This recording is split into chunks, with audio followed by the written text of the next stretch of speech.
Y como Aimé, aunque personalmente no sintiera simpatía por Albertín, estaba orgulloso por mí de la toilette que llevaba, susurró al chofe: «¿Qué más quisiera que llevar todos los días, si pudieses, a princesas como esta?» Aquella primera vez no fui yo quien pudo ir solo a la Raspelier, como hice otros días mientras Albertín pintaba. Quiso ir conmigo. Pensaba que podríamos pasarnos aquí y allá por el camino, pero le parecía imposible empezar yendo a Saint-Jean-de-Luz, es decir, en otra dirección, y dar un paseo que parecía destinado para otro día.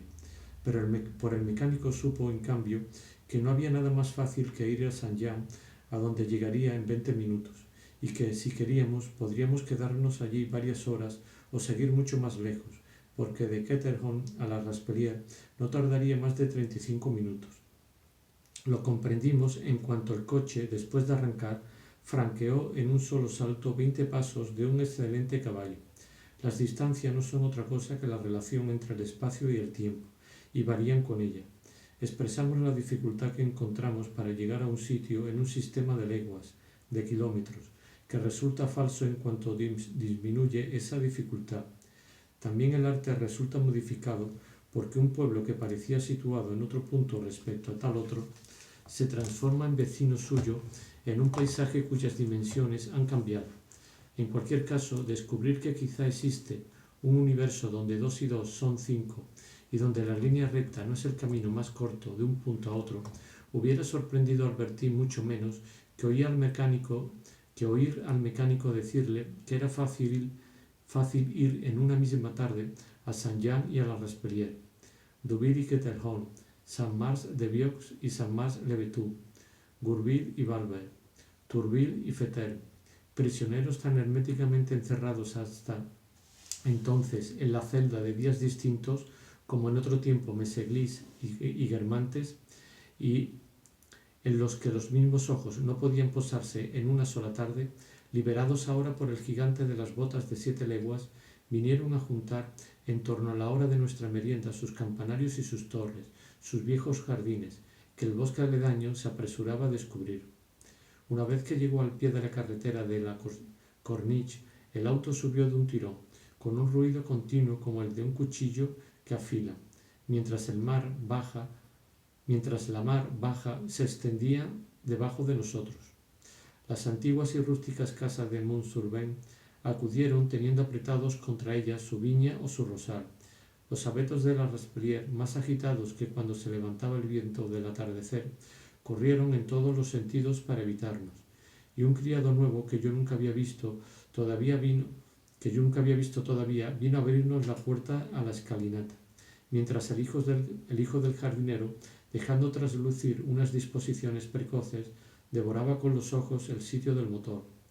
Como no era lunes, no sabíamos si íbamos a encontrar a Madame Verdury, porque, salvo ese día en el que recibía, era imprudente visitarla de improviso. Cierto que se quedaba en casa en principio, pero esa expresión que Madame Swann empleaba en la época en que también ella trataba de hacerse su pequeño clan y atraer a los clientes sin moverse de casa, a riesgo muchas veces de quedarse sola, y que traducía mediante un contrasentido como por principio, solo significaba por regla general, es decir, con numerosas excepciones. De hecho, a Madame Verdury no solo le gustaba salir, sino que llevaba muy lejos los deberes de anfitriona, y cuando había tenido gente a almorzar, inmediatamente después del café, los licores y los cigarrillos, a pesar del primer torpor del calor y de la digestión, cuando se hubiera preferido a través del follaje de la terraza mirar el paqueboque de Jersey que pasaba sobre el mar desde Malte, el programa comprendía una serie de paseos durante los que los invitados, instalados a la fuerza en el coche, eran llevados a pesar suyo hacia uno u otro de los miraderos que tanto abundan alrededor de Deauville. Esta segunda parte de la fiesta no era, por lo demás, una vez hecho el esfuerzo de levantarse y montar en el coche, lo que menos agradaba a los invitados, ya preparados por los suculentos manjares, los delicados vinos o la sidra espumosa, para dejarse embriagar fácilmente por la pureza de la brisa y la magnificencia de los parajes. Madame Verdurin se los hacía visitar a los forasteros un poco como si fuesen dependencias más o menos lejanas de su propiedad, que no podían dejarse de ir a ver desde el momento en que se acudía a almorzar a su casa, y recíprocamente que nunca se habrían conocido de no haber sido recibidos en casa de la patrona. Esta pretensión de arrogarse un derecho exclusivo sobre los paseos, lo mismo que sobre el modo de tocar de Morel y tiempo atrás de Champ, y de obligar a los paisajes a formar parte del pequeño clan, no era por lo demás tan absurda como parece a primera vista. Madame Verdurin se burlaba no sólo de la falta de gusto que, según ella, mostraba los Cambermer en el mobiliario de la Raspelier y en la disposición del jardín, sino también de su falta de iniciativa en los paseos que daban o hacían dar por los alrededores. Así como, según ella, la Raspelier empezaba a convertirse en lo que habría debido ser solo desde que era asilo del pequeño clan, así afirmaba que los Cambermer, que recorrían perpetuamente en su calesa a lo largo del ferrocarril por la orilla del mar, la única mala carretera que había en los alrededores, vivían en la región desde siempre pero no la conocían. Algo había de cierto en esa afirmación. Por rutina, falta de imaginación, carencia de curiosidad hacia una comarca que parece harto conocida por estar tan cerca, los Cambermer solo salían de su casa para ir siempre a los mismos lugares y por los mismos caminos. Se reía mucho, desde luego, de la pretensión de los Verdurin de enseñarles su propia tierra, pero puestos contra la pared, ellos, e incluso su cochero, hubieran sido incapaces de llevarnos a los espléndidos lugares un poco secretos a los que nos llevaba Monsieur de Verdurin, levantando aquí la barrera de una propiedad privada, pero abandonada, donde otros no hubieran creído que podían aventurarse, apeándose allí del coche para seguir un camino intransitable para los vehículos, pero siempre con la recompensa segura de un paisaje maravilloso. Digamos, por otra parte, que el jardín de la Raspelier era en cierto modo un compendio de todos los paseos que podían hacerse a muchos kilómetros a la redonda. En primer lugar, debido a su posición dominante, con vistas al valle por un lado y al mar por el otro, y luego porque, incluso en un solo lado, el del mar, por ejemplo, se habían abierto claros en medio de los árboles de tal forma que desde aquí se abrazaba tal horizonte, desde allí tal otro. En cada uno de estos miradores había un banco, e íbamos a sentarnos sucesivamente en aquel desde el que se descubría Balbec o Parville o Deauville. Incluso se había colocado en una sola dirección un banco más o menos a pico sobre el acantilado, más o menos retranqueado. Desde estos últimos se tenía un primer plano del verdor y un horizonte que ya parecía el más vasto posible, pero que se extendía al infinito si, continuado por un pequeño sendero, se iba hasta un banco siguiente desde el que se abarcaba todo el circo del mar. Allí se percibía con toda nitidez el rumor de las olas, que en cambio no llegaba a las partes más hondas del jardín, donde el oleaje aún se dejaba ver, pero ya no se oía. Estos lugares de descanso llevaban en la Raspelier, para los dueños de la casa, el nombre de vistas, y de hecho reunían alrededor del castillo las más hermosas vistas de los lugares vecinos, playas o bosques, que se percibían muy disminuidos por la distancia. Del mismo modo que Adriano había reunido en su villa reducciones de los monumentos más célebres de las diversas regiones. El nombre que seguía la palabra vista no era necesariamente el de un lugar de la costa, sino a menudo de la orilla opuesta de la bahía, que se distinguía y seguía conservando cierto relieve a pesar de la extensión del panorama. Igual que se cogía un libro de la biblioteca de Monsieur Verdurin para ir a leer una hora a la vista de Balbec, así, si el tiempo era claro, se iba a tomar licores a la vista de Rivebelle, siempre, por supuesto, que no hiciese demasiado viento, porque, a pesar de los árboles plantados a ambos lados, allí el aire era vivo. Volviendo a los paseos en coche que Madame Verdurin organizaba por la tarde, la patrona, si al volver encontraba la tarjeta de visita de algún hombre de mundo, de paso por la costa, fingía estar encantada aunque estuviese desolada por haberse perdido la visita.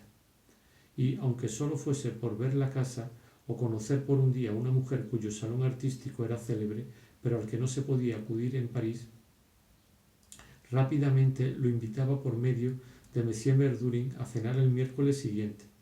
Como el turista muchas veces estaba obligado a marcharse antes o temía los regresos tardíos, Monsieur Verdurin había decidido que los sábados siempre se le encontraría a la hora de la merienda. Esas meriendas no eran demasiado frecuentadas y yo las había conocido más brillantes en París, en casa de la princesa de Guermantes, en casa de Madame de Gallifet, o de Madame d'Arpaillon.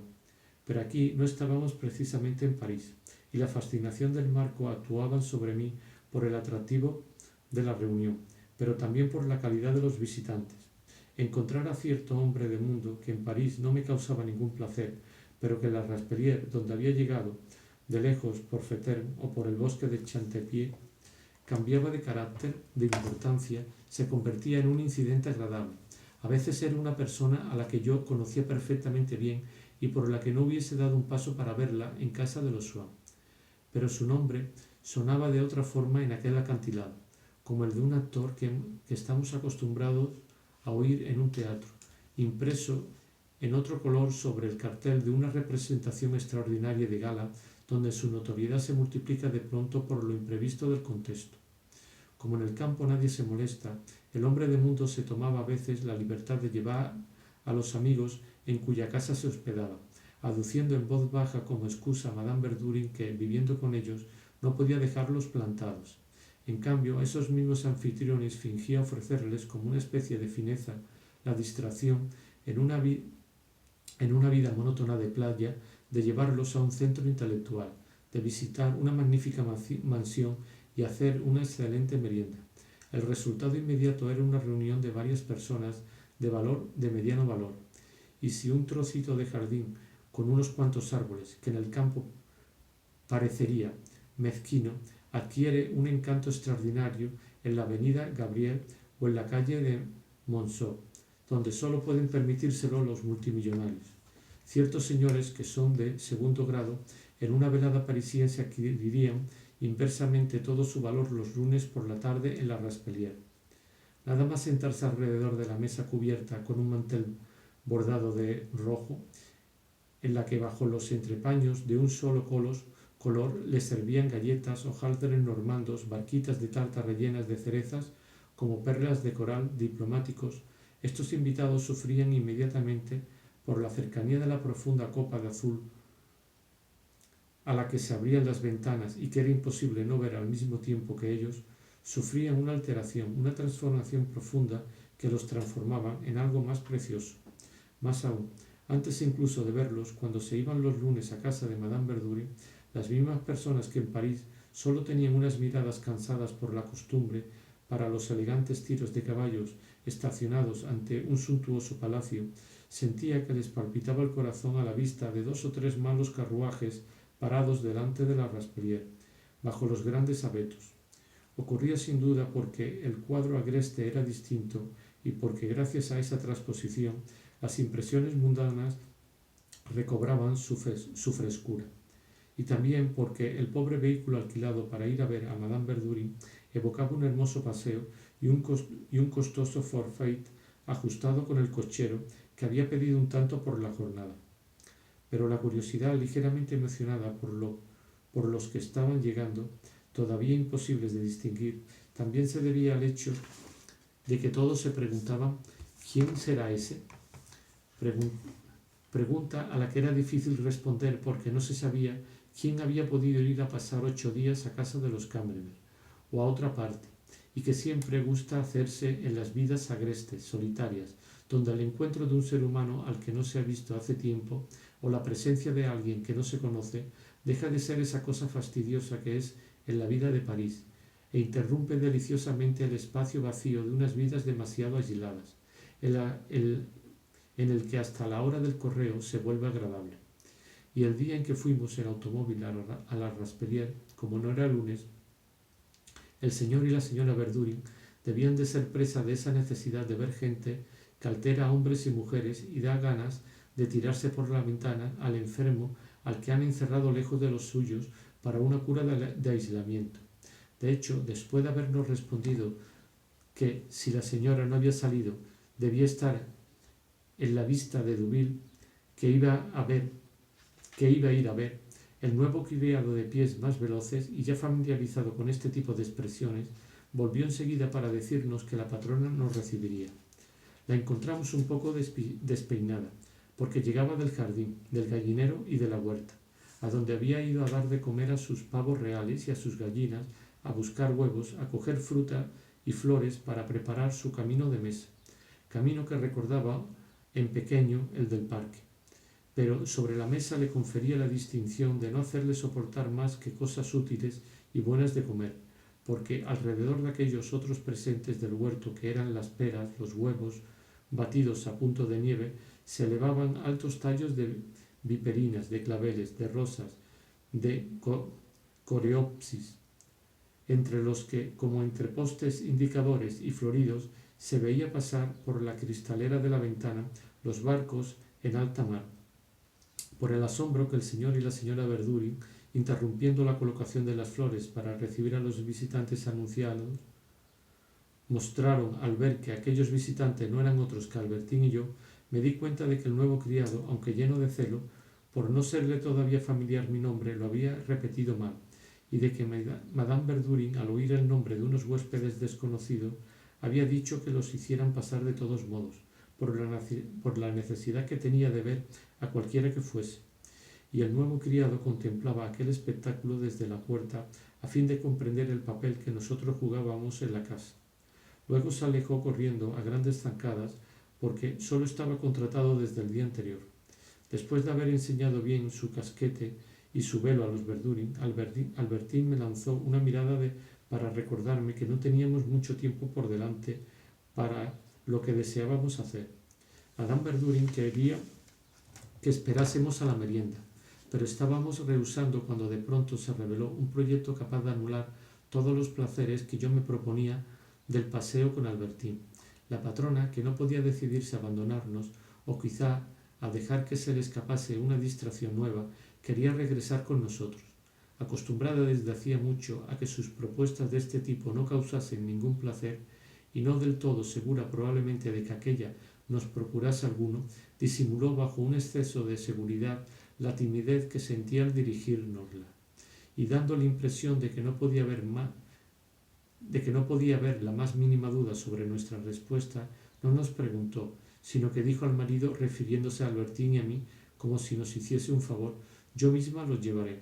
Al mismo tiempo se aplicó a la boca una sonrisa que no le pertenecía en propiedad, una sonrisa que ya había visto yo en ciertas personas cuando le decían a Bergot con aire sutil: he comprado su libro. Es así, una de esas sonrisas colectivas, universales, que toman prestada cuando las necesitan. Lo mismo que se utiliza el ferrocarril y los coches de mudanza. Los individuos, salvo unas pocas personas muy refinadas como Swann y como Monsieur de Charlus, en cuyos labios nunca he visto posarse esa clase de sonrisa. Desde este momento mi visita estaba envenenada. Fingí no haber comprendido. Al cabo de un momento se hizo evidente que Madame Verdurin sería de la partida. Pero será demasiado largo para Monsieur Verdurin, dije yo.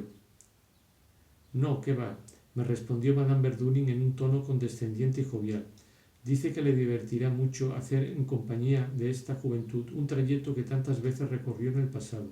Si es necesario, montará al lado del Watman. Eso no le asusta, y volveremos los dos tranquilamente en tren, como buenos esposos.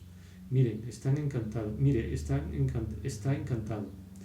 Parecía estar hablando de un gran pintor viejo y bonachón que, más joven que los jóvenes, se entusiasma pintarrajeando monigotes para hacer reír a sus nietos. Lo que aumentaba mi tristeza era que Albertín parecía no compartirla y encontrar divertido circular así por toda la región con los Verdurin. En cuanto a mí, el placer que me había prometido disfrutar con ella era tan imperioso que no quise permitir a la patrona echarlo a perder. Inventé mentira que las irritantes amenazas de Madame Verdurin volvían disculpables, pero que, por desgracia, Albertín contradecía. Pero es que tenemos que hacer una visita, dije. ¿Qué visita?, preguntó Albertín. Ya se lo explicaré, es indispensable. Bueno, les esperamos, dijo Madame Verdurin resignada a todo. En el último minuto, la angustia de sentir que me robaban una felicidad tan deseada me dio valor para ser descortés. Me negué rotundamente, alegando al oído de Madame Verdurin que, debido a un disgusto sufrido por Albertín y sobre el que deseaba consultarme, era absolutamente preciso que estuviese a solas con ella. La patrona puso una expresión de enojo. Está bien, no iremos, me dijo con una voz trémula de cólera. La noté tan enfadada que, aparentando ceder un poco, pero quizá podríamos No, replicó más furiosa todavía, cuando he dicho que no es no. Yo creía que nuestras relaciones quedaban rotas, pero en la puerta nos llamó para recomendarnos que no desertáramos el miércoles siguiente y que no fuésemos con aquel cacharro que de noche era peligroso, sino en el tren con todo el grupito, e hizo parar el auto ya en marcha por la cuesta del parque porque el criado nuevo se le había olvidado meter en la capota el trozo de tarta y los sablés que ella había mandado envolver para nosotros. Volvimos a ponernos en marcha, escoltados un momento por las casitas que acudían con sus flores. El rostro de la comarca nos parecía completamente cambiado. Hasta tal punto la noción de espacio está lejos de ser, en la imagen topográfica que nos hacemos de cada uno de los lugares, la que desempeña el papel más importante. Hemos dicho que la del tiempo los aleja más. Tampoco es la única. Ciertos sitios que vemos siempre aislados nos parecen inconmensurables con el resto, casi fuera del mundo, como esas personas que hemos conocido en periodos aparte de nuestra vida, en el regimiento, en nuestra infancia, y que no relacionamos con nada. El primer año de mi estancia en Baalbek, a Madame de Villaparisis le gustaba llevarnos a un altozano porque desde allí solo se veía el agua y los bosques, y que se llamaba Beaumont. Como el camino que hacía tomar para ir hasta él, y que le parecía el más bonito por sus viejos árboles, ascendía todo el tiempo, su coche estaba obligado a ir al paso y tardaba mucho. Una vez llegados arriba, nos apeábamos, paseábamos un poco, montábamos de nuevo en el coche, regresábamos por el mismo camino sin haber encontrado ni un solo pueblo, ni un solo castillo. Sabía yo que Beaumont era algo muy curioso, muy lejano, muy alto. No tenía la menor idea de la dirección en que se encontraba por no haber tomado nunca el camino de Beaumont para ir a otra parte. Además, en carruaje se tardaba mucho tiempo en llegar. Pertenecía evidentemente al mismo departamento o a la misma provincia que Baalbek, pero para mí estaba situado en otro plano. Gozaba de un privilegio especial de extraterritorialidad. Pero el automóvil, que no respeta ningún misterio, después de haber pasado Incarville, y cuyas casas aún tenía yo en los ojos, mientras bajábamos la cuesta de trocha que lleva a Paterny Villa, al divisar el mar desde un terraplén donde estábamos, pregunté cómo se llamaba aquel lugar, y antes incluso de que el chofer me hubiese respondido, reconocí Beaumont, junto al que pasaba así, sin saberlo, cada vez que tomaba el trenecito, porque estaba a 2 minutos de Parville.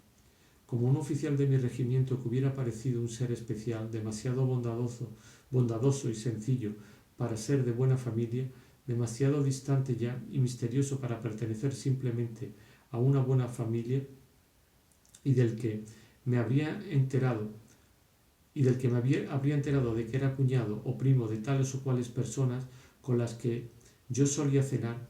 Así Beaumont, unido de pronto a lugares de los que creía tan separado, perdió su misterio y ocupó su sitio en la región, haciéndome pensar con terror en Madame Bovary y Sanseverina. Pensar con terror que Madame Bovary y la Sanseverina tal vez hubiesen parecido criaturas como las demás, de haberlas encontrado fuera de la atmósfera cerrada de una novela. Puede parecer que mi amor por los férricos viajes en tren habría debido impedirme compartir el deslumbramiento de Albertine ante el automóvil, que lleva incluso a un enfermo a donde uno quiere, e impide, como había hecho yo hasta ese momento, considerar la ubicación como la impronta individual, la esencia sin sucedáneos de las bellezas inamovibles. Y desde luego, de aquella ubicación el automóvil no hacía, como antes el tren cuando yo había ido de París a Baalbek, una meta sustraída a las contingencias de la vida corriente, casi ideal en el momento de la partida, y que, siéndolo todavía a la llegada a esa gran morada donde no habita nadie y que solo lleva el nombre de la ciudad, de esa estación, parece prometer por fin su accesibilidad, como si en cierto sentido fuese su materialización. No, el automóvil no nos lleva así, mágicamente, a una ciudad vista por nosotros al principio en el conjunto que resume su nombre, y con las ilusiones del espectador en el teatro. Nos hacía entrar entre bastidores, en las calles, se detenía para pedir una información a un habitante, pero a modo de compensación de un avance tan familiar, Tenemos los tanteos mismos del chófer que, inseguro del camino, vuelve sobre sus pasos, los cruces de la perspectiva que hacen jugar con un castillo a las 4 esquinas, con una colina, una iglesia y el mar, mientras nos acercamos a él, por más que se acurruquen inútilmente bajo su follaje secular.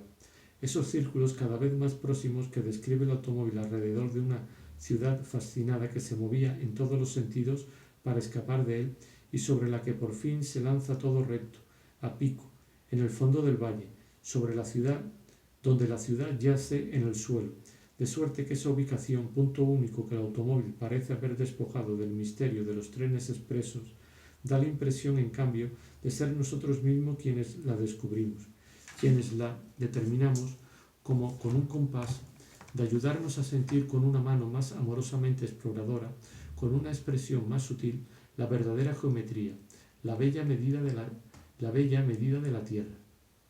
Lo que por desgracia ignoraba yo en ese momento, y que no supe sino 2 años más tarde, era que entre los clientes del chófer estaba Monsieur de Charlus y que Morel, encargado de pagarle y quedándose con una parte del dinero, haciendo triplicar y cuadriplicar por el chofer el número de kilómetros, había estrechado fuertes lazos con él, aunque aparentaba no conocerlo delante de la gente, y utilizaba su coche para lejanas excursiones.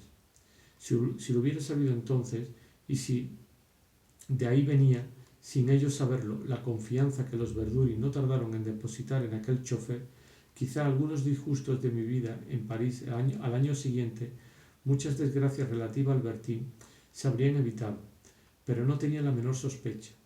En sí mismo, los paseos en autos de Monsieur de Charlus con Morel no tenían para mí un interés directo.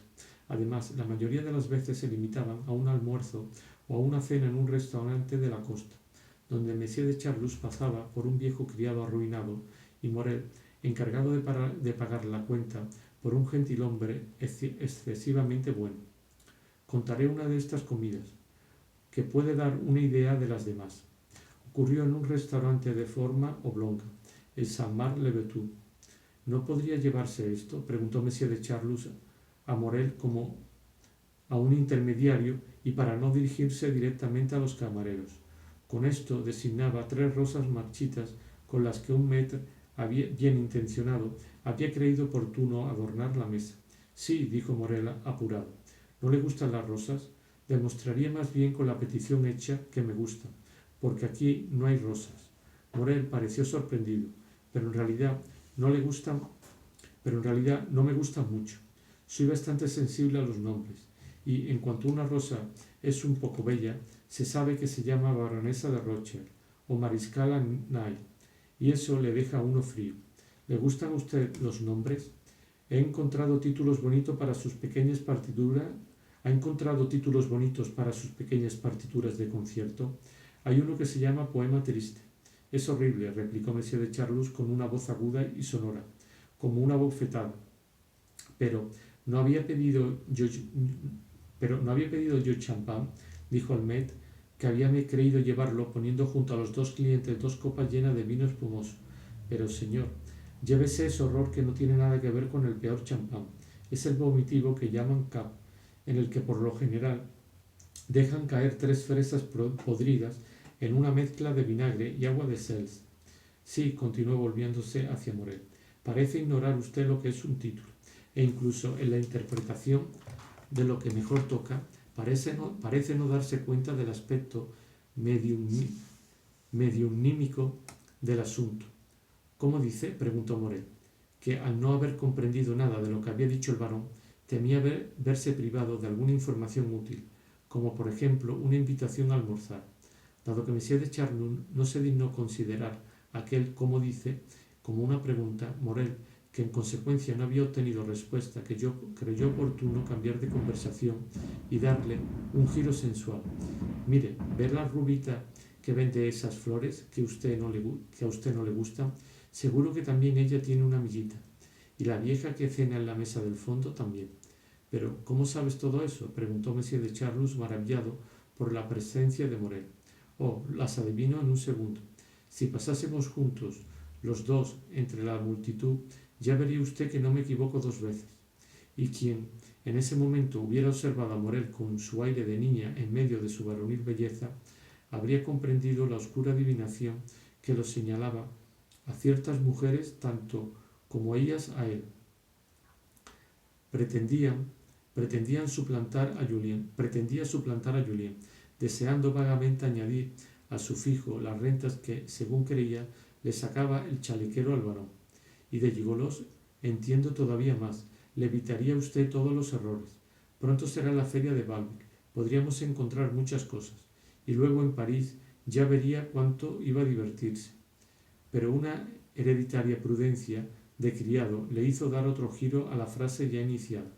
Por eso Monsieur de Charlus pensó que seguía tratándose de muchachas. Mire, dijo Morel, deseoso de excitar de un modo que juzgaba menos comprometedor para él, aunque en realidad fuese más inmoral, los sentidos del varón. Mi sueño sería encontrar una muchacha muy pura, hacer que se enamorase de mí y quitarle la virginidad.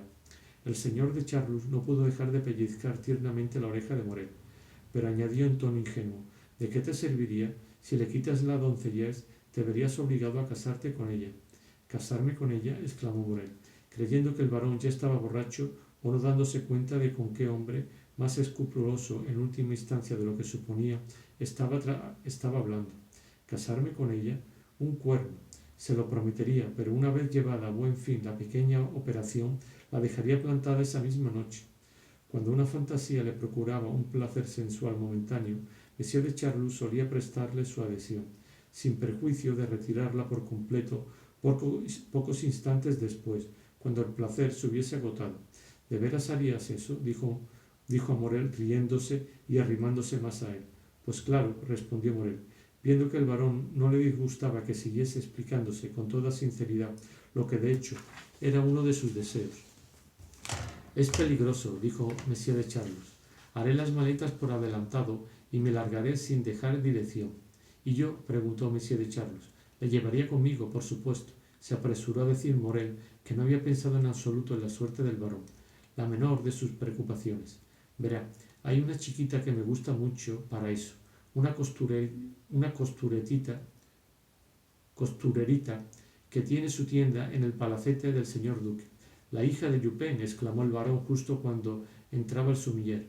Oh, nunca, añadió, sea porque la presencia de un tercero lo hubiese enfriado, sea porque, incluso en aquella especie de misas negras en que se complacía mancillando las cosas más sagradas, no pudiese decidirse a incluir personas por las que sentía amistad.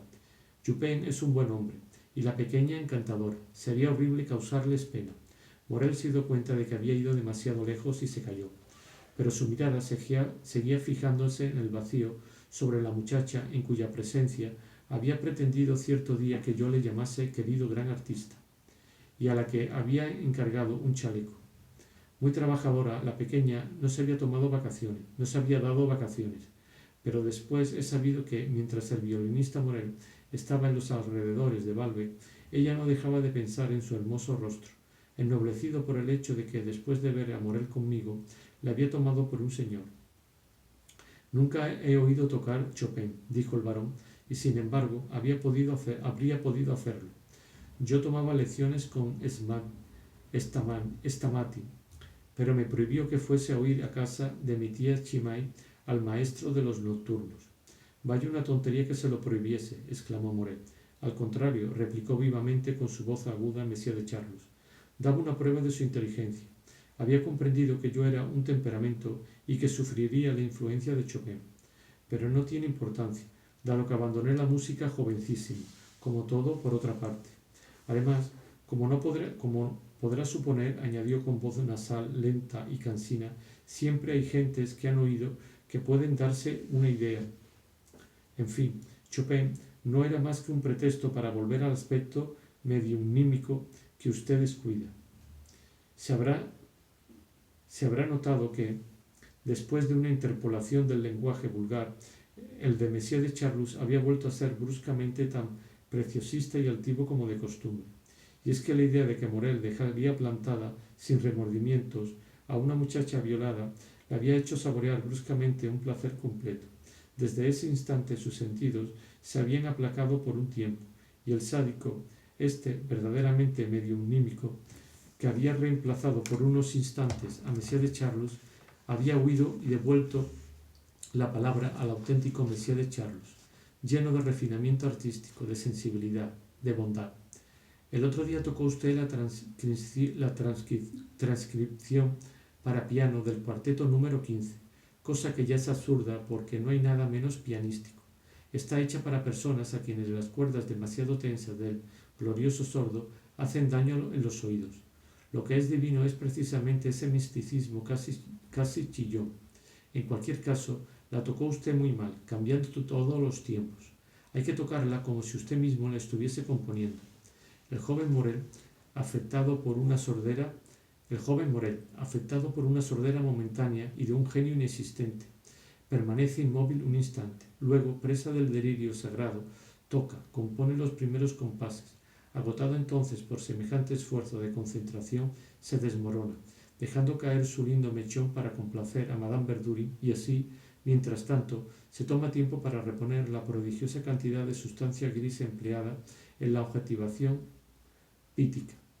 Entonces, una vez recobradas las fuerzas, transido por una inspiración nueva y supereminente, se lanza hacia la sublime frase inagotable que el virtuoso berlinés, suponemos que Messier de Charlus aludía así a Mendelssohn, debía imitar incansablemente. Es de esta manera la única realmente trascendental y animadora como la haré tocar en París. Cuando Messier de Charlus le daba consejos de este tipo, Morel se asustaba mucho más que viendo al maître retirar sus rosas y su cap despreciados, porque se preguntaba lleno de ansia por el efecto que aquello produciría en la clase. Mas no podía demorarse en estas reflexiones porque Messier de Charlus le decía con voz imperiosa: «Pregunta al maître si hay bon chrétien». ¿Buen cristiano? No entiendo. Como puede ver, estamos en los postres. Es una pera. Seguro que Madame de Cambremer la tiene en su casa, porque la condesa de Escarbangas, que ella es, las tenía. El señor Thibaudier se las manda y ella dice: esta bon chrétien sí que es hermosa. No lo sabía. Por lo que veo, usted no sabe nada, ni siquiera ha leído a Molière. Bueno, ya que no debe de saber usted pedir, como tampoco lo demás, pida simplemente una pera que se coge precisamente cerca de aquí, la Louise Bon d'Avranches. Déjelo, ya que es usted tan torpe, yo mismo pediré alguna otra que me guste más. Met, ¿tiene usted la Doyenne des Comis?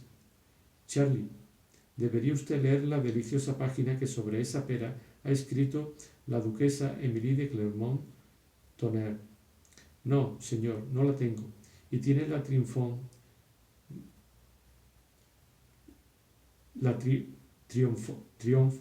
de Judée? No, señor. ¿La Virgin d'Alet? ¿La Paz Colmar? No, bueno, como no tiene nada, nos vamos. La Duche d'Angoulême no está todavía madura. Anda, Charlie, vámonos. Por desgracia, para Messier de Charlus, su falta de sentido común, la probable castidad acaso de sus relaciones con Morel, le hicieron ingeniárselas desde esa época para colmar al violinista de extrañas bondades que éste no podía comprender y a las que su naturaleza, loca en su género pero ingrata y mezquina, sólo podía responder con una sequedad o una violencia cada vez mayores y que sumían a Messier de Charlus, tan orgulloso antes, totalmente tímido ahora, en accesos de verdadera desesperación. Más adelante se verá cómo, en las cosas más nimias, Morel, convencido de haberse vuelto un Messier de Charlus 1000 veces más importante, había comprendido al revés, tomándolas al pie de la letra, las orgullosas enseñanzas del varón sobre la aristocracia.